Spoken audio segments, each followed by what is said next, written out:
আমি আজি আমাৰ প্ৰাপ্য বিচাৰি এই ধৰ্মঘট কাৰ্যসূচী পালন কৰিছোঁ।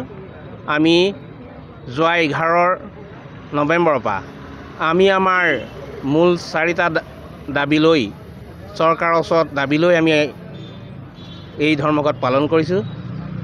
যোৱা কালিলৈকে আমি ব্লক পৰ্যায়ত কৰিছিলোঁ, আজি আৰু কালিলৈ আমি জিলা পৰ্যায়ত কৰিছোঁ।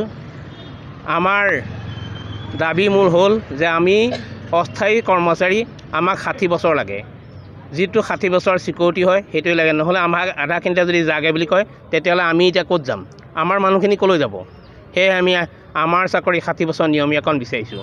এইকাৰণেই বিচাৰিছোঁ যে আপোনালোকে চাওক, আজি কিছুদিনৰ আগত PMOই আজি ছাৰ্ভে কৰিবলৈ যি 100% দিছিলে, আমি 100% নহয়, গৰীব মানুহ চাই আমি 105% ছাৰ্ভে কৰিছোঁ অল আছামত। আমাৰ যোৰহাট জিলাই 100% ওপৰত কৰিছোঁ। সেইখিনি কৰিবলৈ যাওঁতে আমি দিনক ৰাতি কৰিবলগীয়া হৈছে। 9টা 10টা হৈছে, কোনো লোকে ঘৰত হয়তো ভাত খাবলৈও পৰা নাই, এনেকুৱা অৱস্থা আছে। মই নিজেও এদিন গেছ হৈ গৈছেগৈ। কিন্তু ইমানখিনি কাম কৰাৰ পিছত আমি আমাৰ বৰ্তমানৰ দৰমহা যি 17,000 পাওঁ, এই 17,000 লগত আৰু 30,000 যোগ দিবৰ কাৰণে চৰকাৰৰ ওচৰত দাবী জনাইছোঁ।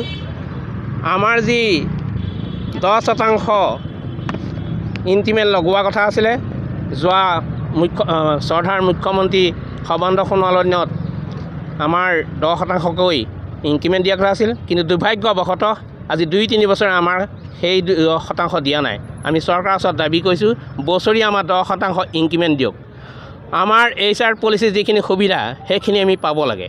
আমি কাম অকল পঞ্চায়তৰ কৰা নাই, আমি কাম কৰিছোঁ এগ্ৰিকালচাৰ বিভাগৰ পৰা দিয়া জৰীপ, আমি কাম কৰিছোঁ পাব্লিক হেল্থৰ পৰা দিয়া বিভিন্ন কাম। আৰু চাওক, গাঁও অঞ্চলত যিখিনি শেষৰ দুখীয়া মানুহ, সেই মানুহখিনিৰ ওচৰত আমি আছোঁ, তেখেতসকলৰ প্ৰতিটো কাম কৰিবলৈ গৈছোঁ। তেখেতসকলক ঘৰ সজাই হওক, ৰাস্তা পদূলিয়ে হওক বা প্ৰতিজন দুখীয়া মানুহৰ চোতালে গৈ আমি বিভিন্ন কাম কৰিছোঁ। কোনো এজনে ঘৰ সাজিবলৈ পৰা নাই, তেখেতৰ ঘৰত গৈ আমি বহিও আছোঁ, আহক ঘৰ সাজক। গতিকে আমি ইমানখিনি কষ্ট কৰি আমাৰ প্ৰাপ্য আমি বিচাৰিছোঁ। আমাৰ এই দাবী চৰকাৰৰ বিৰুদ্ধে নহয়, এই দাবী আমাৰ প্ৰাপ্যৰ বাবেহে আমি কৰিছোঁ। চৰকাৰে আমাৰ দাবীসমূহ মানি আমাৰ ৰাইজৰ অঞ্চলত যি কাম কৰাৰ আমাৰ সেৱা আছে এইখিনি কৰিবলৈ সুবিধা দিয়ক, এয়াই আমাৰ মূল দাবী।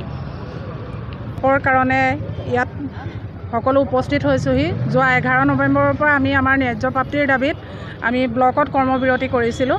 আজি আমি জিলা পৰ্যায়ত কৰ্মবিৰতি কৰিছোঁ। আমি এই কৰ্মবিৰতি কৰিবলৈ বাধ্য হৈছোঁ কিয়নো আমাৰ বিভাগৰ মন্ত্ৰী মহোদয়ে বাৰে বাৰে আমাক প্ৰতাৰণা কৰি আছে, বাৰে বাৰে আমাক সময় দি আছে। আমাক কয় তোমালোকৰ ছেপ্টেম্বৰত হ'ব, তোমালোকৰ নৱেম্বৰত হ'ব। তেওঁ আমাৰ বিভাগৰ কামখিনি পিছুৱাই নি আছে। অন্যান্য বিভাগৰ তুলনাত আমি সকলোখিনি কামেই কৰোঁ। বৰ্তমান পঞ্চায়ত ব্যৱস্থাত যিসকল হিতাধিকাৰী সৃষ্টি আঁচনি আমি গোটেইখিনি কাম কৰোঁ, কিন্তু আন বিভাগৰ মন্ত্ৰী মহোদয়সকলে যিদৰে বিভাগৰ কৰ্মচাৰীসকলৰ লগত আলোচনাত মিলিত হৈছে, তেওঁলোকৰ দাবীসমূহ পূৰণ কৰাৰ ক্ষেত্ৰত অগ্ৰাধিকাৰ দিছে, কিন্তু আমাৰ পঞ্চায়ত আৰু গ্ৰাম উন্নয়ন বিভাগৰ মন্ত্ৰী মহোদয়ে আমাৰ কৰ্মচাৰীসকলক বাৰে বাৰে প্ৰতাৰণাহে কৰি আছে। আমি তেওঁৰ ওচৰলৈ ইমান আশা লৈ যাওঁ, তেওঁক লগ ধৰোঁ, আমাৰ কৰ্মখিনি কি হ'ব ছাৰ, আমি ইমানখিনি কৰিছোঁ। তেওঁ আমাক আশাহে দি থাকে, আশা দি তেওঁ পিছুৱাই আজি আমাৰ 17 বছৰ হ'ল, কিন্তু তেওঁ এতিয়াও আমাৰ একো সুবিধা কৰি নিদিলে। সেয়েহে আমি সকলোৱে গোটেই অসমতে কৰ্মবিৰতি ঘোষণা কৰিছোঁ। বৰ্তমান যি কেঁচা ঘৰ ভেৰিফিকেশ্যন আমি 100% ওপৰত কৰিছোঁ।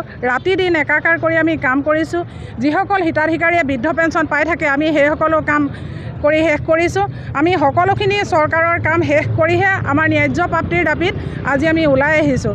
আপোনালোকৰ জৰিয়তে, আপোনালোকৰ মিডিয়াসকলৰ জৰিয়তে মই আমাৰ বিভাগৰ মন্ত্ৰী মহোদয়লৈ এটা বাৰ্তা প্ৰেৰণ কৰিব খুজিছোঁ যে আন বিভাগৰ মন্ত্ৰী মহোদয়ে যেনেকৈ তেওঁ কৰ্মচাৰীসকলৰ লগত আলোচনাত মিলিত হৈ তেওঁলোকৰ ভৱিষ্যতৰ নিৰাপত্তা দিছে, পঞ্চায়ত আৰু গ্ৰাম উন্নয়ন বিভাগৰ ঠিকাভিত্তিক কৰ্মচাৰীসকলকো মন্ত্ৰী মহোদয়ে কিবা এটা ভৱিষ্যতৰ কাৰণে নিৰাপত্তা দিব বুলি মই আশা ৰাখিছোঁ। আৰু এই ক্ষেত্ৰত আমি বৰ্তমানৰ দক্ষ মাননীয় মুখ্যমন্ত্ৰী শ্ৰীযুত হিমন্ত বিশ্ব শৰ্মাদেৱৰ আমি নেতৃত্বত আমি আশাবাদী, আৰু আমি তেওঁৰ পৰা ভৱিষ্যতৰ কাৰণে তেওঁলৈ আপোনালোকৰ জৰিয়তে বাৰ্তা প্ৰেৰণ কৰিছোঁ। আমাৰ মন্ত্ৰী মহোদয়ে যদি আমাক প্ৰতাৰণা কৰিছে, তথাপিও আমি মুখ্যমন্ত্ৰী মহোদয়ে কিজানি আমাৰ ভৱিষ্যতৰ নিৰাপত্তা দিয়ে, তেওঁৰ আশাতে আমি চৰকাৰী সকলো কাৰ্যসূচী সুন্দৰভাৱে পালন কৰি গৈছোঁ।